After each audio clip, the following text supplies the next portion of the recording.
मार्च में इतनी तेज बारिश कहां से आ गई थी। डीसीएम दिल्ली के इंडो पाक मुशायरे का पंडाल बरसात की बरसती छत हो गया था। बाहर शाम हो रही थी।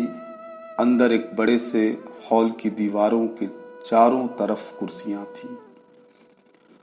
हिंदुस्तानी और पाकिस्तानी शायरों के साथ दिल्ली के हर रंग और मिजाज के मखसूस सामीन ने इस ऐलान का जी से खैर मकदम किया कि बारिश से भीगा हुआ मुशायरा कल होगा, लेकिन फिराक साहब की सदारत में पाकिस्तानी मेहमान शायर कलाम अभी पढ़ेंगे।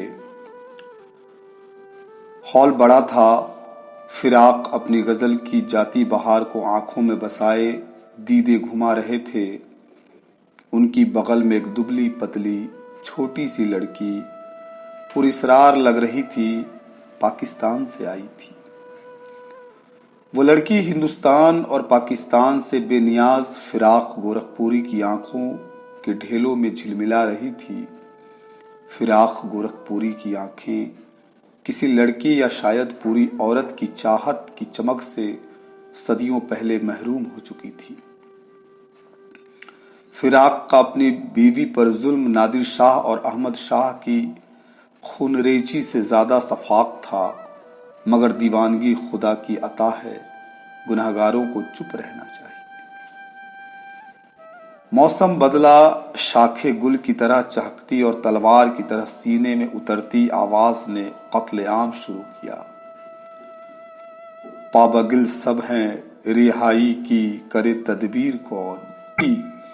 तो फिर औरत की गजल सुनिए, हुस्न के समझने को उम्र चाहिए जाना, दो घड़ी की चाहत में लड़कियां नहीं खुलती। लखनऊ से दिल्ली तक अभी उमराव जान का दबदबा था। जमीला बानो से लेकर मुमताज मिजी जैसी मुमताज शायरा भी अभी जिसारत नहीं कर सकी थी। काबे में आके भूल गया राह दैर की, ईमान बच गया मेरे मौला ने खैर की। कहने के लिए गजल को अपना मर्दाना आहंग ही मुहज्जब करना पड़ता था। एक जरा सी लड़की गजल के पुकार लहजे की रची बसी गजल के बाद जो नए निसाई लहजे की गजल पढ़ने पे मजबूर होती है, इस बदमजाकी का जिम्मेदार कौन था। दिल्ली की गजल की शाम यही सोच कर रात हो गई। सदियों की तजुर्बेकारी है कि गजल जब वाकई गजल बनती है तो अहले नजर बदगुमान की लरसती उंगलियों के निशानात चूमने लगते हैं, लेकिन वहां कोई उस्ताद नहीं था। गालिब के इंसानी उसलूब की निसाई तौसी अगर दिल्ली और लखनऊ में रिजाए इलाहो होती तो हिंदुस्तान की इस आत्मा को आबोगिल का पैकर कराची में क्यों अता किया जाता। दूसरी रात का मुशायरा इस शेर के नाम रोजे अजल से लिखा जा चुका था। जुगनू को दिन के वक्त परखने की जिद करें, बच्चे हमारे अहद के चालाक हो गए। इस गजल का नाम परवीन शाकिर हो गया। गालिब दुनिया जहान जीत के भी जो औलाद की नेमत से मरहूम हो गए थे, उन्हें अल्लाह पाक ने ऐसी बेटी दी जो अपने बाप के सारे हुनर को आने वाली सदियों की महारतें अता कर सकती है। यह उसकी फतह का पहला लम्हा था। आप सबके समक्ष लेकर के उपस्थित हूं परवीन शाकिर की शायरी। जैसा कि यह परिचय दे रहे थे हिंदुस्तान के मशहूर शायर बशीर बद्र साहब, और डीसीएम के उस मुशायरे का हवाला दे रहे थे, और उसमें फिराक साहब की वो मस्ती और उसके साथ परवीन शाकिर की गजल का तेवर, ये एक अलग ही तेवर है। आप जब परवीन शाकिर की गजलों के बीच से गुजर रहे होते हैं तो फिर आप एक ऐसी दुनिया से गुजर रहे होते हैं जो बिल्कुल पाकीज़गी की मांग करती है। वो वहाँ आप किसी भी तरह की चालाकी नहीं दिखा सकते।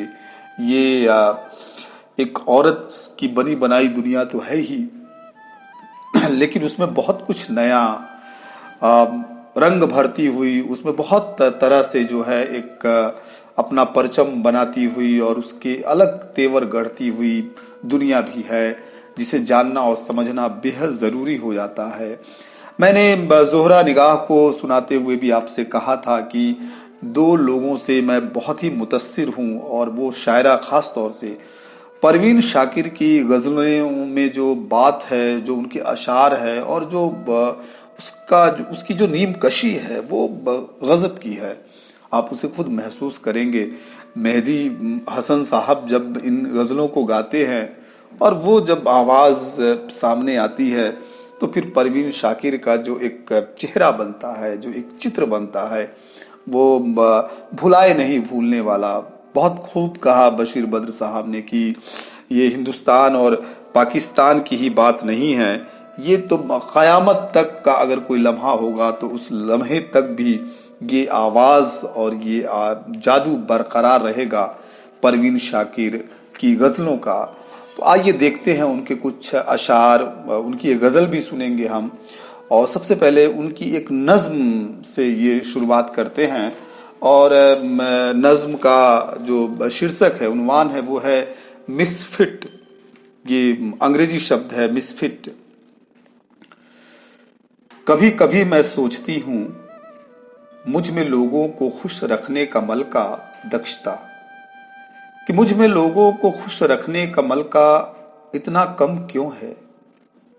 कुछ लफ्जों से, कुछ मेरे लहजे से खफा हैं। पहले मेरी माँ मेरी मसरूफियत से नाला रहती थी, नाला दुखी। पहले मेरी माँ मेरी मसरूफियत से नाला रहती थी, अब यही गिला मुझसे मेरे बेटे को है।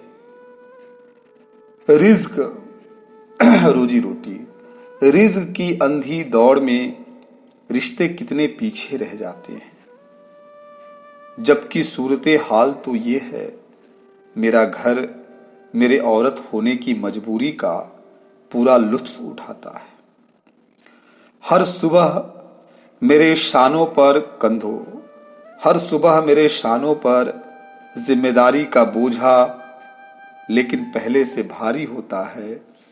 फिर भी मेरी पुश्त पे, पीठ पे, फिर भी मेरी पुश्त पे ना अहली का कूब, ना अहली अयोग्यता, और कूब कुबड़पन को कहते हैं, और नुमाया प्रकट, कि हर सुबह मेरे शानों पर जिम्मेदारी का बोझा लेकिन पहले से भारी होता है। फिर भी मेरी पुश्त पे ना अहली का कूब रोज बरोज नुमाया होता जाता है। फिर मेरा दफ्तर है जहां तकरूर नियुक्ति की पहली ही शर्त के तौर पे खुददारी का इस्तीफा दाखिल करना था। मैं बंजर जहनों में फूल उगाने की कोशिश करती हूँ। कभी कभी हरियाली दिख जाती है, वरना पत्थर बारिश से अक्सर नाराज ही रहते हैं।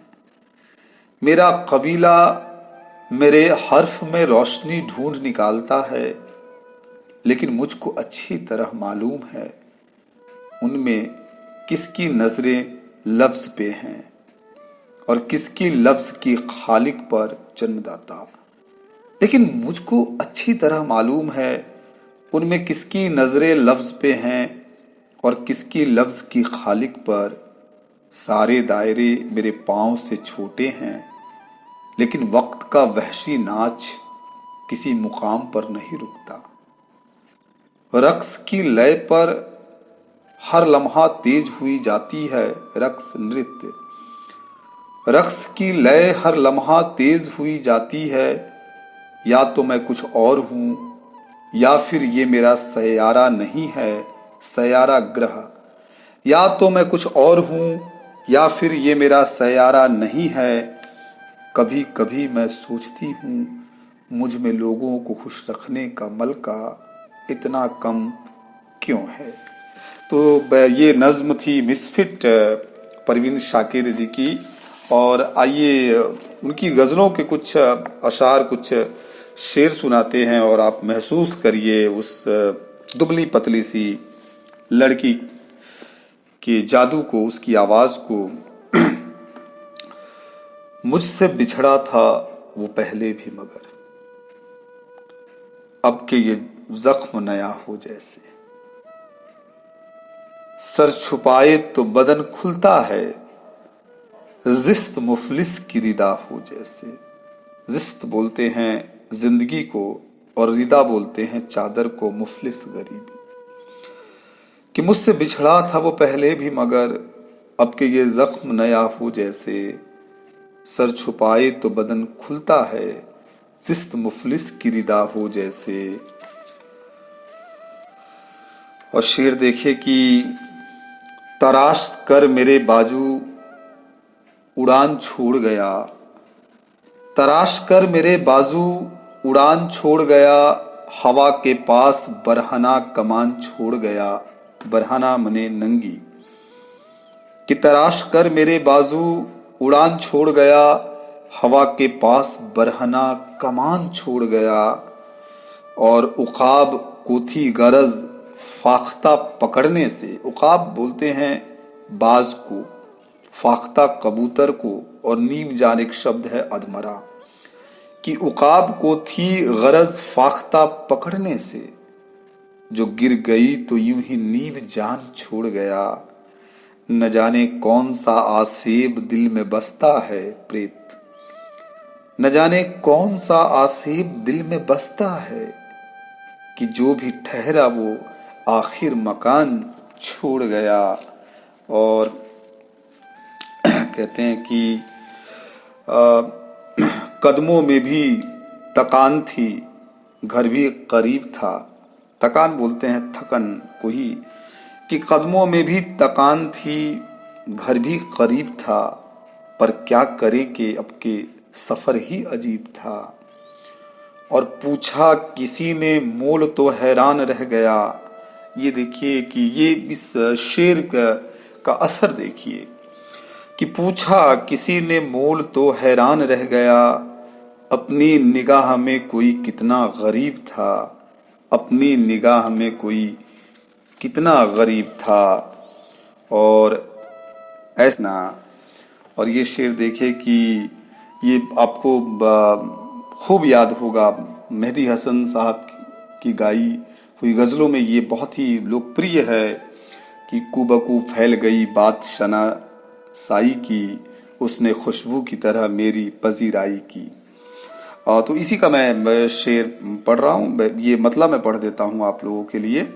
कुबकू गली गली और शनाशाई जान पहचान और पजीराई स्वागत। कि कुबकू फैल गई बात शनासाई की, उसने खुशबू की तरह मेरी पजीराई की। और वो कहीं भी गया, ये बहुत ही पसंदीदा शेर है मेरा, कि वो कहीं भी गया लौटा तो मेरे पास आया। वो कहीं भी गया लौटा तो मेरे पास आया, बस यही बात है अच्छी मेरे हरजाई की। और उसने जलती हुई पेशानी पर जब हाथ रखा, उसने जलती हुई पेशानी पर जब हाथ रखा, रूह तक आ गई तासीर मसीहाई की, उसने खुशबू की तरह मेरी पजीराई की। और शेर देखे कि मेरे सुकूत से जिसको गिले रहे क्या क्या। सुकूत बोलते हैं चुप्पी, खामोशी। कि मेरे सुकूत से जिसको गिले रहे क्या क्या, बिछड़ते वक्त इन आंखों का बोल ना देखे।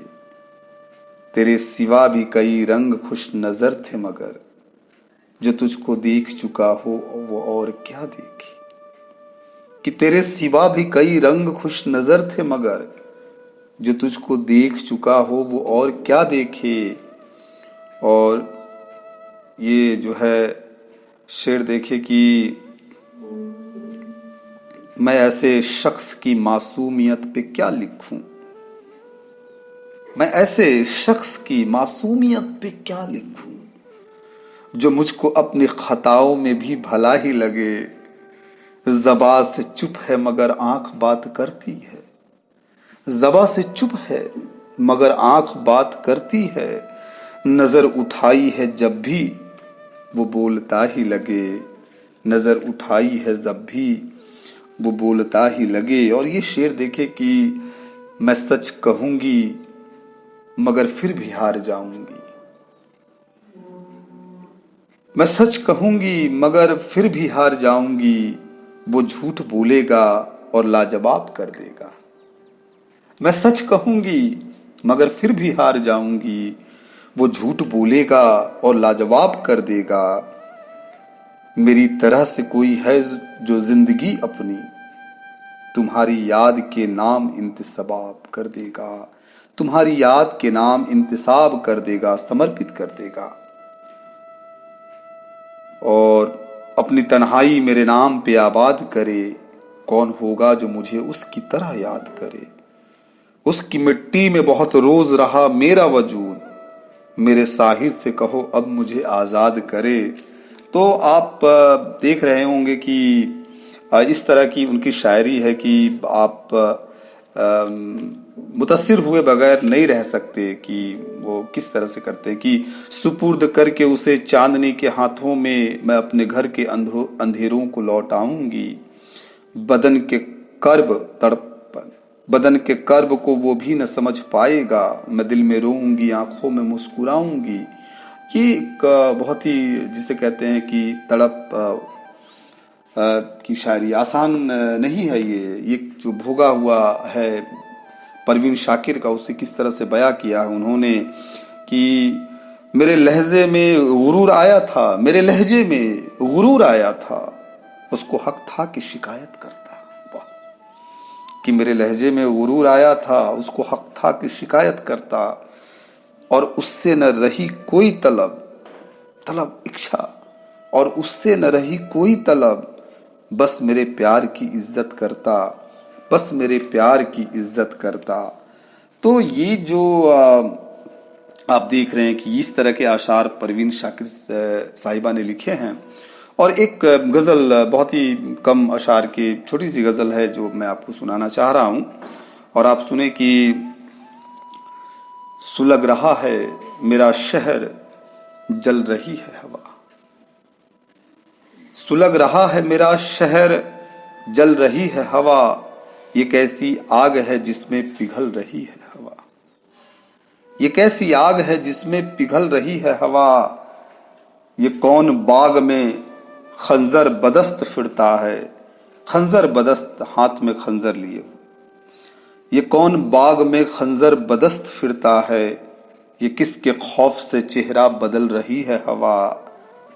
शरीक हो गई साजिश में किसके कहने पर, शरीक हो गई साजिश में किसके कहने पर, कि किसके कत्ल पे अब हाथ मल रही है हवा। परिंदे सहमे हुए हैं दरख्त खौफ ज़दा, दरख्त पेड़ और खौफ ज़दा मतलब डरे हुए, कि परिंदे सहमे हुए हैं दरख्त खौफ ज़दा, ये किस इरादे से घर से निकल रही है हवा। सुलग रहा है मेरा शहर, जल रही है हवा, ये कैसी आग है जिसमें पिघल रही है हवा। तो जी हाँ दोस्तों, आप सुन रहे थे परवीन शाकिर की नज्म और उनके अशार और उनकी ये गज़ल, और मैं लक्ष्मण प्रसाद गुप्ता आपको सुना रहा था। और जैसा कि आप देख रहे हैं कि आज है ये 14 तारीख 14 अप्रैल, और 21 दिन का जो लॉकडाउन था वो लगभग समाप्त हुआ। लेकिन इसके साथ ही माननीय प्रधानमंत्री जी ने इस अवधि को और बढ़ा दिया है हमारे एहतियात के लिए, हमारी सुरक्षा के लिए, और इस बीमारी का कम से कम दुष्प्रभाव हो इसके लिए। तो 3 मई तक हमें फिर घरों में ही रहना है, कुछ लिखते हुए, कुछ पढ़ते हुए, कुछ सुनते हुए, कुछ सुनाते हुए, और कुछ रचनात्मक करते हुए, कुछ अच्छे ख्यालों के साथ जीते हुए, महसूस करते हुए ये समय भी कट जाएगा। और उम्मीद है कि आप इसका बेहतर से बेहतर प्रयोग करेंगे। इसी के साथ आपका बहुत बहुत शुक्रिया, बहुत बहुत आभार।